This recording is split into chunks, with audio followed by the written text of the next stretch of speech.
আসসালামু আলাইকুম। আজকে আমরা শিখব কিভাবে ফটোশপে মুখে বরুণ থাকলে এটা রিমুভ করতে হয় সঠিক পদ্ধতিতে। আমরা প্রথমে একটু জুম করে নেব। জুম হয়ে গেছে। এখন ক্রপের যে নিচে টুল বক্স আছে এইখানে ক্লিক করব।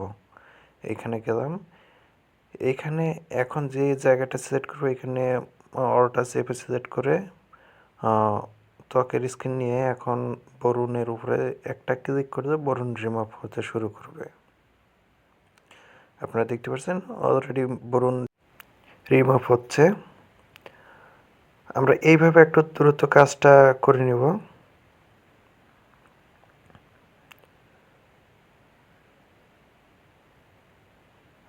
আমরা আবারও জায়গা সিলেক্ট করব আর তারপর আবার বরুণ উপরে প্রয়োগ করব। বরুণটা রিমুভ হয়ে যাচ্ছে। আবারও জায়গা সিলেক্ট করব, বরুণটার উপর ক্লিক করলে বরুণটা চলে গেল।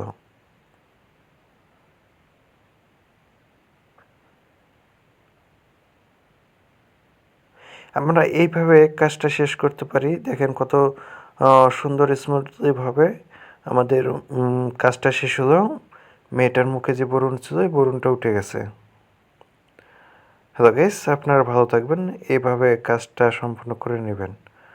হয়ে গেছে। এখন আপনারা অলটা ডি বাটন চেপে প্রিন্ট করতে পারেন, বা আরও কাস্টমাইজ করবেন কিনা সেটা আপনার ছবি নিজের মতো করে এডিট করতে পারেন, সমস্যা নেই। আমাদের যে টপিক, এই টপিকটা ছিল বরুণ রিমুভ করা। আমি সেটা আপনাদের করে দেখালাম। জুম করলাম, জুম ইন, দেখতে পাচ্ছেন